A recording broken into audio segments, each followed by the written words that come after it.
living in the Middle East, I was obviously socially around a lot of Muslims, and I would see them living double lives. When I saw what happened there, I realized this ideology is utterly dysfunctional. It brings nothing but violence. It brings nothing but lasting damage, and someone has to speak up. So I can see why a lot of people may know the truth, but might be scared to discuss it. And that's why the truth doesn't Yeah. perpetuate and people don't understand it. I think it's hard for people to realize that Islam has, as you say, upside down morals. The West is done. It's over. I'm like, dude, don't stop. No, it's your It's not. choice, man. It's your I know, choice. for real. Joel and Rebecca, good to meet you both. Hello. Joel, What do you mean hello meet again. us both? You know me. Yeah, I The know. I besties. invited you on to this week. So, well, good to meet Rebecca. And Can I have some background, please? South African, lived in the Middle East for 11 years. Worked in national security. Worked across the Middle East, all of the Gulf countries, and numerous others. Worked with government, military, law enforcement, and so on, making sure that borders were protected, critical national infrastructure was protected from acts of sabotage, from terrorists, from IRGC, things like that. Work close protection, very good tech background. Now I live in Warsaw, Poland. I have a YouTube channel. I do regular streams. I have do lots of work on Islam. My expertise is in the Sharia. So everyone speaks about it, but it's something that I've studied extensively, and I would consider myself one of the top Western experts on Islamic Sharia law. Without going into too much detail, Islam has a okay. Within Christian doctrine, there is the main doctrine is to go forth and evangelize the world in the name of Jesus. So that's the Great Commission, right? So it's to convert people to Christianity. However, in Islam, their Great Commission is called to command the right and forbid the wrong. Commanding the right is to enforce the Sharia, and to forbid the wrong is to prevent anyone from violating the Sharia. This applies to Muslims and non-Muslims. Now there's a scale. Now there's a 5-point scale that is applied in the Sharia. So first, they have to use words. Now, well, there's a 5-point scale, but they don't have to follow them in order. But written in a written format, the general thing is they have to use language to dissuade. Then they have to use physical action. In other words, like breaking things, destroying things, throwing things. Then they have to threaten, which is weird that threatening comes after physically hitting someone. Then comes threats of violence. If you cannot carry out the threat of violence, you are then to get friends to assist you and bring a gang. If that is not sufficient, you then have to escalate and bring weapons and your friends. Now, you don't have to necessarily go in that order. You can go straight from bottom to top in the first jump. But this is so in terms of obedience, there are consequences for lack of obedience. And if you cannot employ violence, you should try to do as much as you can. So therefore, when I say also use words, this means abuse, physical abuse, verbal abuse, swearing at people, insulting them. So this may seem familiar to people, but there's a process described in detail in the Sharia. And it works. Or does it? I've seen it consistently, especially in Europe. I mean, you see the pogroms, for example. They love getting their gang together and doing violence. So it's kind of interesting how like there's actual incremental steps to this. It's crazy. Do you see Islam as a smart religion, or do you think it's stupid? I mean, you spoke of the number of Jews that have Nobel Prizes. So in terms of linguistic ability, Jews generally rank very high, typically the highest on the IQ scales in terms of their verbal ability, which obviously applies itself well to writing tasks like authorship as well as to the law. Islam, if you look at the inbreeding, as people were discussing, got to be very careful here with YouTube and being flagged. I know all about that. This leads to a significant, shall we say, 2 standard deviation decline in IQ. So if you look at common IQ points across the Middle East, Pakistan, and so on, you're looking at IQs in the 80s, maybe. Let's be generous, which is significantly below what is common in the West. So you're looking at that. Also, when I worked with the militaries, you'd find that the pilots I was working with, for instance, on the attack helicopters, when we were doing building systems for them, they would always tell us, these guys, because of because of consanguineous marriages, this affected their biology, so their eyesight is very bad. their reasoning skills are a bit slower, so they don't do very well, which is why they always tend to outsource their wars or do generally very badly, which is why structured armies are very difficult for them. So typically that's outsourced to America or to other forces to do for them.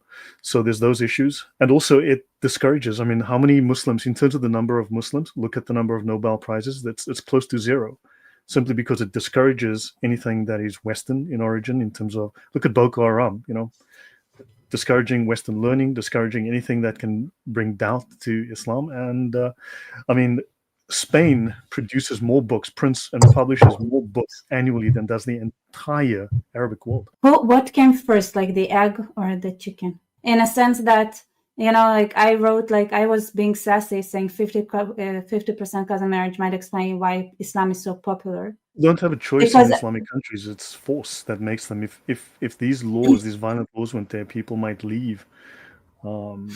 I think that has a lot to do with it, because there's a punishment. You leave the family, you've got nowhere to go, you are ostracized. So as Christians, as you're all saying, we should accept these people in, we should evangelize them and give them a place to go to once they leave Islam. How does it hold? Muslims have a different, as you all were saying, Muslims have a completely, in fact, okay, Judaism, as you said, Judeo-Christian values, you look at the 10 commandments, right, or 10 statements, you starting from that, before that, the laws of Noah, then you have the 10 commandments, then you have the 600 plus mitzvot, and then you have the New Testament with Jesus and so on. Now you look at that, there's moral law, whereas Islam does not have morality. Islam has a legal system. So it's a completely different concept. It has what is legal and what is illegal. And what is illegal can, through legal loopholes, be made legal. Like, for instance, marrying a child of, and I'm going to be very open and honest here because I can justify this with reams of text. Say a Muslim man decides to marry a 6-month-old baby. And now that he's married, he now wants to do what husbands do to their wives. This is legal in Islam. So there's no concept of right and wrong. There is the concept of there's no right and wrong. There is what is legal and what is not legal. And this is legal in Islam. Now, so this is a much longer discussion, but there's through legal trickery, they can change anything that's illegal into legal. And there's a whole bunch of these types of laws and doctrines that influence this. And so we need to think of them in a completely different way. We mustn't use our Western mindset. These people have a completely different moral system, ethical system, a completely different way of seeing the world. And it is incompatible. And we need to understand the truth of it. Okay. Do you think morality is like something we are born with, like sense of some justice, or is it something that was completely like somebody had a revelation and then it became like? I mean, even in rats, even experiments done on rats and mice, they have an innate sense of fair play. There's a certain. So they do. This is the one thing that boggles me about Islam. It's somewhat incompatible with humanity. Well, Islam speaks of, for instance, this is why you don't ask questions. You just accept. This is part of the Sharia. You don't ask questions. That is fitna, that is temptation away from Islam, and that is to be punished. In fact, that is apostasy. I do feel like there is an innate like sense of justice that we're... Yes. So in Islam, remember they speak of the lesser jihad and the greater jihad. Now the concept of the lesser jihad, of the greater jihad is actually based on weak hadiths, and Muslims always decry weak hadiths. However, that concept is to overcome what they call the nafs, or the lower self, which is like your sense of morality, your sense of right and wrong, your conscience. So in other words, to do the jihad, which is, of course, legally, there's only one legal definition of jihad. There's many colloquial definitions. There's only one legal definition of jihad, which is to make war on Jews and Christians to enforce Islam. But part of that is to overcome what they call the nafs. You have to make war on yourself to overcome your conscience. It's very easy to understand. It's your soul. Yes, you have to make war on your nafs, your soul, your conscience, to overcome that, so that you will not have that hold you back from doing what is necessary. In other words, to kill infidels. It's amazing. It's like the reverse of the moral system that we have, where we are fighting against the Yetzer Hara, the instinct that makes us make bad decisions, versus they are fighting against the instincts that make them good people. Yeah, well, Allah hates. God is a God of love, so this is his nature. Whereas Allah does not love any unbelievers. He only loves those who love him first. And if you look at the creed, if you look at the Islamic creed, the Aqidah, it states very simply that he hates the people of unbelief, and Muslims are bound to also hate the people that Allah hates. From the things that you're saying, what do people are having a hard time to accept? Islam camouflages itself very well as another Abrahamic religion, and we love Jesus too, we love Abraham, until you see how they recast these figures, how they reinterpret them, and then simply view them in a completely different light, which is antithetical to the Jewish as well as the Christian view. I think it's hard for people to realize that Islam, as you say, upside down morals. Like, for instance, something that I was asking Coco Kran, I said, look, would you be open to a public live discussion? You and me, let's go through the Sharia and let's talk about Islam's doctrine of obligatory lying. Because Islam literally has a doctrine of obligatory lying. It is not an option for Muslims to lie. It is obligatory to lie. This is in the Sharia. It's written on the page. It says there, obligatory lying. And it explains, and obligatory lying is a very broad, not narrow, it's an extremely broad duty for Muslims to lie. If it benefits Islam, benefits them, if it is in any way beneficial to the Ummah, then this is obligatory. For instance, one application that they have, which is not really explained very well when they try, dawah means propaganda. One of the meanings of dawah is propaganda, so you need to view it as that. But they'll say, for instance, Muhammad only allowed lying for 3 things: a man lying to his wife, and one of the other applications is, to settle differences. They'll say to settle differences.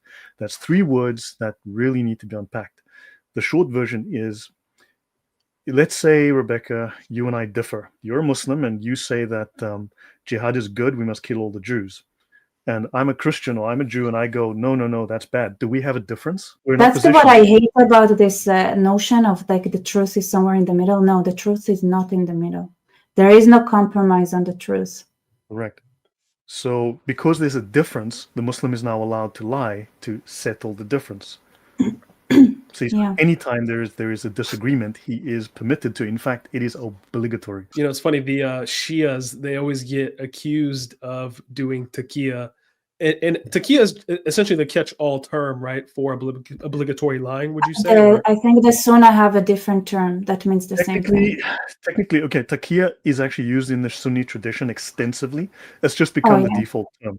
However, it is originally a Shia term where they could lie about their religious affiliation, obviously to avoid being harmed or being, unalived, right? However, technically, in the Shia tradition, it's taqiyya. In the Sunni tradition, it's called muddarat. The very same tradition is called muddarat. However, there are multiple, just like the Eskimos supposedly have like 50 words for snow, which is not quite true. It's more like adjectives for snow. But technically, Muslims have at least 7 to 9 terms for different kinds of lying. And the main term, the overarching term, the umbrella under which all of the deceptive practices, all of the types of lying fall, is called hiyal. Hiyal means legal trickery. So it's all legal sophistry. And then everything falls under that. And there are numerous doctrines like taysir, darura, and most importantly, azima and rukhsa, which define how you do this, when you do it, why you do it, what conditions, and so on.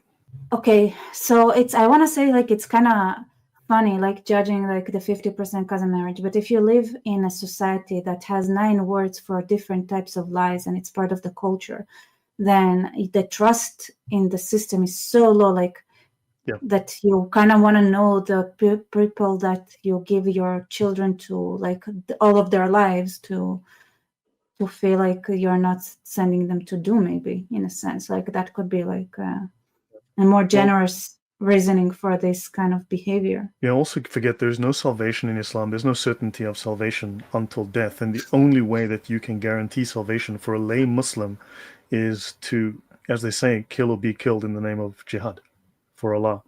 So this is the only way. So therefore, to find salvation, to find peace, you have to become what they call, quote unquote, an extremist. But that is not extremism. It is simply strict Islam. For instance, until the time, so once the Sharia is fully imposed, all Muslims will follow the doctrine of azima, which is following the Sharia strictly, the Sharia of Muhammad. Like you'll find that ISIS did it. You'll find that the Taliban does it. They try to do it in Saudi, although there seems to be a bit of a shift there. But basically, Muslims can follow between the range of azima, strictness, and the rukhsa. dispensation, basically a looseness or relaxation. So, and the thing is, in other words, relaxation means you can literally do the opposite of everything Islam teaches. You will still get reward from Allah because you're still following the doctrine, but you're doing it for various reasons. Like I said, taysir, darura, and other doctrines that allow you to literally violate every single tenet in Islam and still get reward. Remember I said that it's simply legal. There's no right or wrong. There's just legal and illegal. There is no absolute right or wrong in Islam. There is no absolute moral foundation. So simply you can justify any illegal or immoral act by having a legal loophole that allows it. You know what's interesting? Like the concept of misyar and muta marriages, right? Where it's essentially temporary, can be as short as you want marriages. It's essentially legalized, prostitution. And then you have the concept of multiple marriages. And then you have the concept of being able to grape someone in conquest.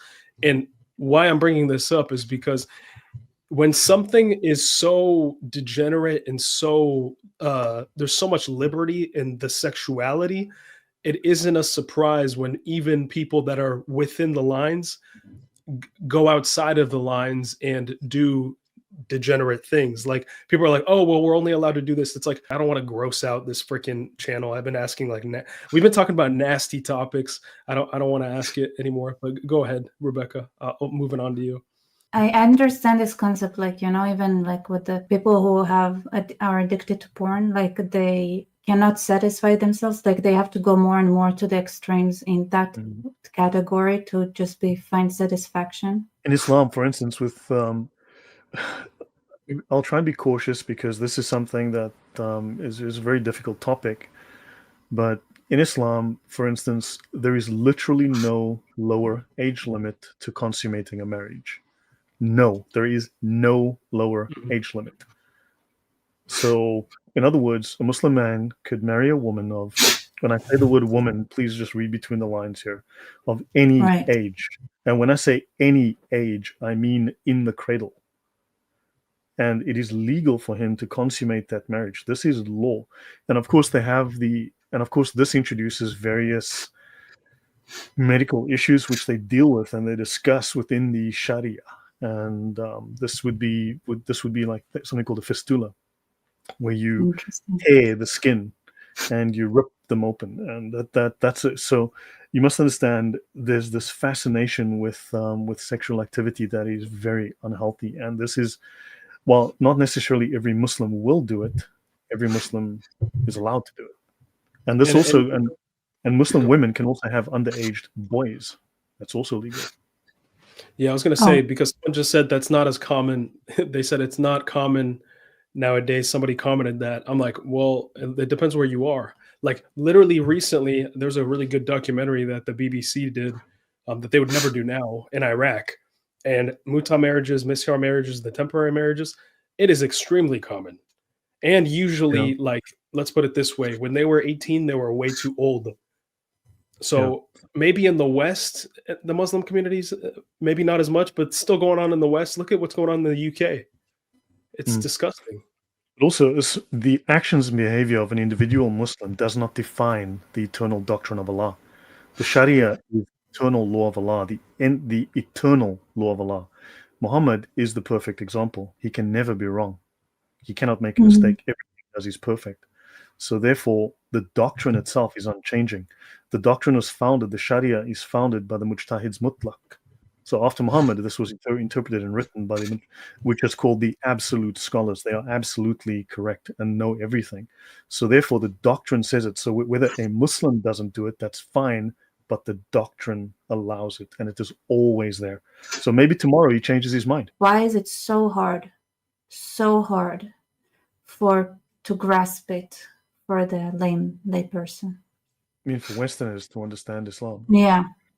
Because it's not something that should be in theory, right? It's like, okay, you have this system, that morality system that you're supposed to, you're trying to self-control and self-regulate the part of you that is a bit chaotic, a bit like tries to damage the world, right? But it's kind of easy. It's just the same thing. It's like there are systems that do the same, just with the part of you that wants to do good in the world.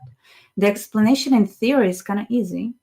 Why is it so hard to accept, though? Now, that's a lot of questions and a lot of philosophical and theological things to unpack. Maybe to try and just deal with it a little simply, give a few pointers. On the one hand, Westerners are very... Mhm. Go on, please go on. No, I'm just curious about, like, did you feel like there is resistance in accepting that? Like, why? Why is so much resistance? Why Westerners don't want to To understand other Islam. Muslims or Westerners? Westerners. We want to think well of people because, as you all said, there's the mistaken belief. I come from the third world and I live in the first world, but there's the mistaken belief in the first world that everyone is the same. There's this false relativism. Everyone has the same values, which is completely false. And you want to also believe that if I treat someone well, they will reciprocate. And this is seen purely as weakness that to be taken advantage of to the third world mind.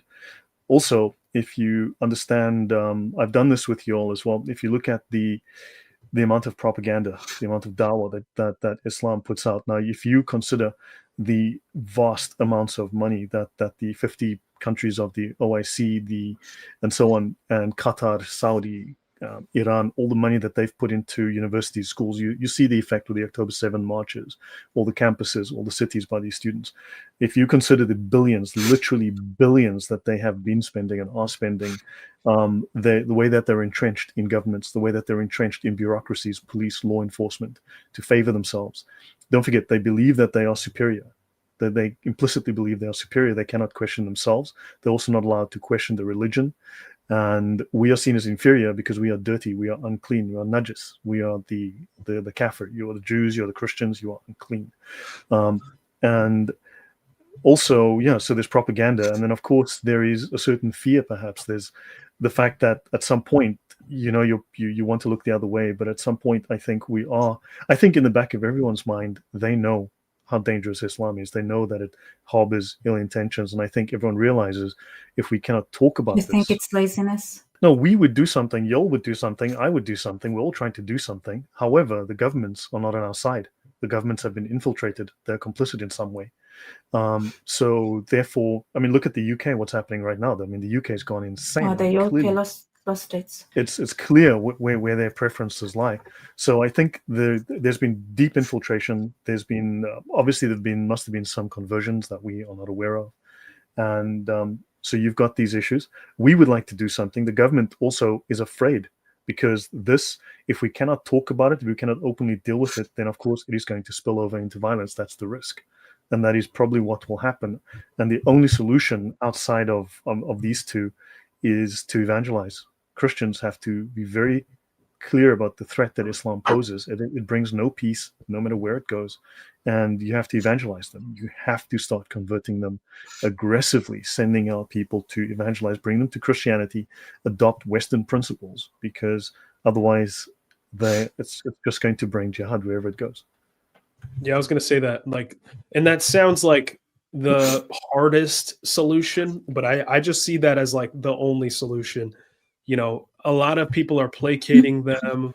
A lot of people are trying to make amends with this religion, but my thing is I don't think we have hope unless we say, hey, here's an alternative for you. If you still want to worship God, here's an alternative for you. Obviously, I'm biased. I believe it's true. I've talked about controversial topics for a very long time. I have never gotten that much hate, that much aggression, that much calling for violence ever.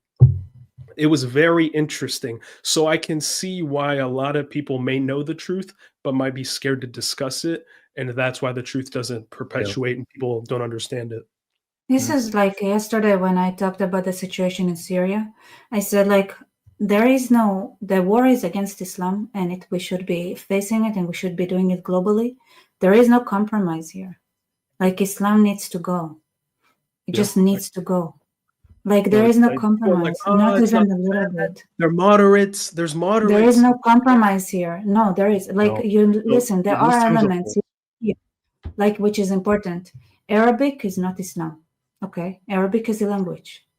What you're wearing, what you're eating is not Islam. Islam is Islam. Just like Nazism is not Germanism. being German is not being a Nazi.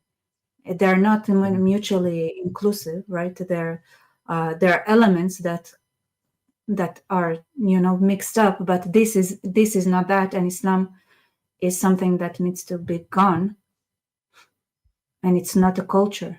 It's and I said yesterday, like, yeah, it's a good thing. We need to get rid of the Shiite now, and then after we get rid of the Shiites, which is the Shiite, I think the Shiite axis is collapsing.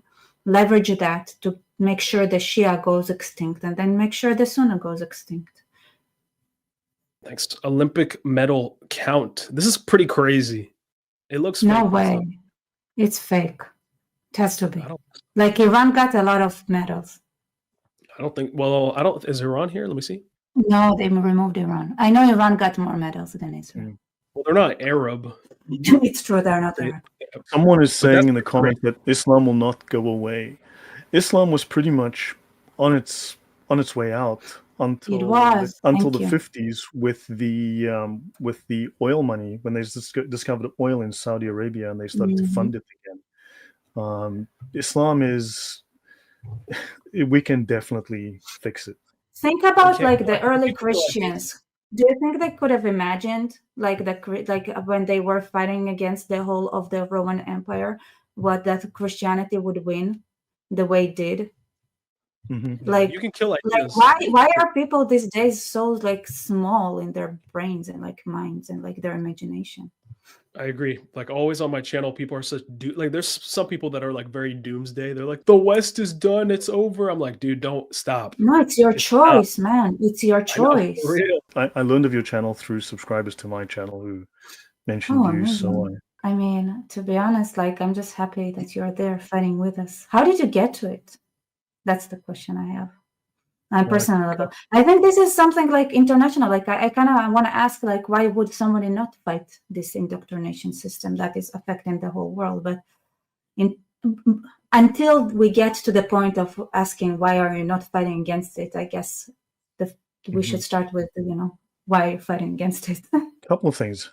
Living in the Middle East, I was obviously socially around a lot of Muslims, and I would see them living double lives. I would see the fear. I would, being in relationships with them, you start to see the just this dichotomy. There's this really strange behavior, and I asked myself why. And then also the light bulb really went on in my head when I traveled to the Lebanon, and I saw what had become there of the only Christian country in the Middle East after the Palestinians had moved in, and the devastation, the damage, the dysfunction. And then I realized that this was simply Germany, France, Belgium, Italy, Holland, 20 years down the road. When I saw what happened there, I realized this ideology is utterly dysfunctional. It brings nothing but violence. It brings nothing but lasting damage. And someone has to speak up.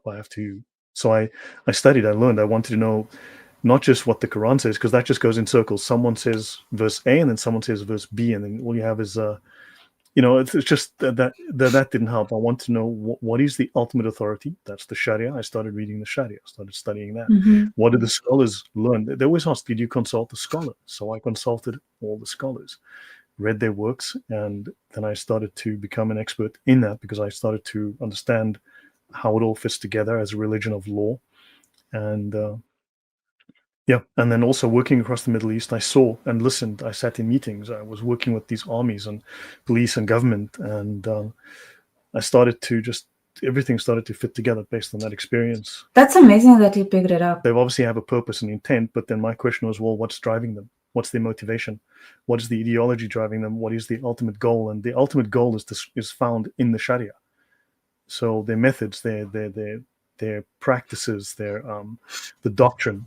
Like Sun Tzu has the art of war, the Sharia is their art of war, if you will. Because I know the Jewish origin, and I look at stuff. Like when I look, and I just realized, like to me, I could just feel like Islam is kind of genius. It's evil, but it's genius. Like the way it removed any other option rather than obedience from the stories that it took. Like it did it. Like I know a lot of people are saying and like online and like, oh, they just copied this and that. No, they didn't. They did something incredibly sophisticated. They didn't just copy something without no understanding of what they're doing. They abbreviated what they abbreviated for a reason. And if you actually look at it, like, for example, like you notice that in the Adam and Eve story, Eve doesn't talk. The God doesn't talk to her. She is not even active. Like the woman is deleted. You don't just do it when you hear a story and you just retell it in a random way when you don't really remember the original story. Yeah. This is what you do when you're trying to do something evil. Like it's too convenient that this is the part where suddenly, like, oh, the woman is not talked to. Like, isn't it a little bit too convenient? Isn't it a bit too convenient that suddenly the message is 100% about obedience? Like, isn't it like people present it as like, oh, he heard those stories and then he just retold those stories. I'm like, I'm sorry, isn't the retelling a bit too smart for, like, if you think that if you come from the perspective of this person is trying to do harm? This is not a stupid retelling. This is a genius retelling. So, slightly on the topic, but just, man, it's Islam is just stranger than people realize. When you read the Sharia, it's genius. They know exactly what they're doing. I fully agree. It is fascinating. It's all genius.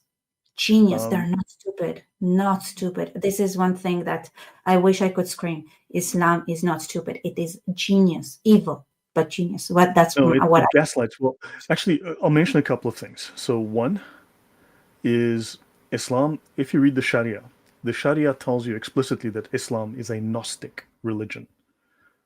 Now, the Gnostics go back to the 1st century, 2nd century of Christianity. I know who they are. And they really formed themselves. A lot of those things also enter Judaism. Oh, I hate it so much. Yeah. Like, I hate those elements. So I think it would. So they were the first major enemy of the church, the Gnostics, and Islam explicitly says it is a Gnostic religion.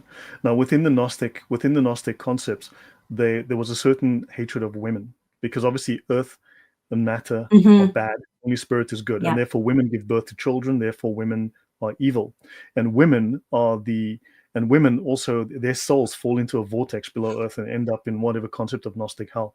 Now, also within Islam, they have a very low concept of women, which is taken, if you find, there are parallels to these Gnostic ideas of women being the major denizens of hell. And then also Islam, if you read through the Sharia and you read through various other sources on Islam, what you find is that Islam has a huge corpus, shall we say, of writings about the occult. Now, when I say the occult, there's magic, there's demonology, but also there is, in terms of their propaganda, they're lying, as we mentioned, the doctrine of lying. There is also, shall we say, how do you say it? They have what they call letter magic, Samia, letter magic. You might vaguely know it as NLP. Right. But basically, this is a form of sophistry. It's a form of gaslighting. It's to persuade people. It is not designed to find truth. It's designed to change people's minds, to confuse them and to lead them. So they have highly developed science. They call it sciences that go way back, designed to undermine your thinking, designed to lead your thinking, designed to capture and persuade you without you realizing. This is. It sounds crazy, but once you start reading through the Sharia, you start to realize it is a highly sophisticated occult methodology. I mean, you can watch YouTube videos on it. Highly qualified scholars will talk about this stuff, but people aren't watching it because they don't see Islam in that sense. They don't think it goes that far, but it's an incredibly deep system of all sorts of weirdness and atrocities. So yeah, there's something very. It's the Church of Satan. This is what it is. The Gnosticism, Church of Satan, right? It's being referred to. This is what it is. This is Gnosticism, and those elements that. This is clearly like they're again like hating women. It's like hating life. You know, there's this guy called Mark Killingstadt in the chat who has no idea what he's talking about, but obviously he's pro-Islam, he's a Muslim that's trying to pretend to not be a Muslim, and he's slagging off Christian doctrine and just making things up, which is very unfortunate. But and people like that, they make themselves easily seen and known, and just ignore those people. They're not worth the attention, you know. But if they understood Islam, you know, they would obviously say different things. Like so many say Islam is stupid. I was like, no, you are underestimating the enemy. it is extremely smart. It's just evil. That's what I It's- think, to be honest. Some of they're it very is stupid, sly. but some yeah. of it is genius. Like I said, like this is not like this is a very deliberate kind of edit. Look, there's something obviously overtly satanic about it. So anyway, so someone's mentioning Gnosticism is not Satanism. Once you delve into Gnosticism and you understand It is Satanism. it is Gnosticism is scary. it is Satanism. It is. It like learn it. It's like awful. Like it's awful. Really, really Yeah. awful. No, there's a great deal about it. I mean, on my channel, I've done probably 20 hours of different episodes just discussing the history of Gnosticism and its application. Even the Nazis were Gnostics. They have they've adopted Gnostic They were. practices. Even Marx, you look at all of these things; these all have Gnostic elements within them, and all of them are based on philosophies that are non-objective, that do not believe in any kind of morality. Any last question, and that I can maybe Here, there. I just wanted to say the cat lady is saying that so Rebecca Fountain or not, right?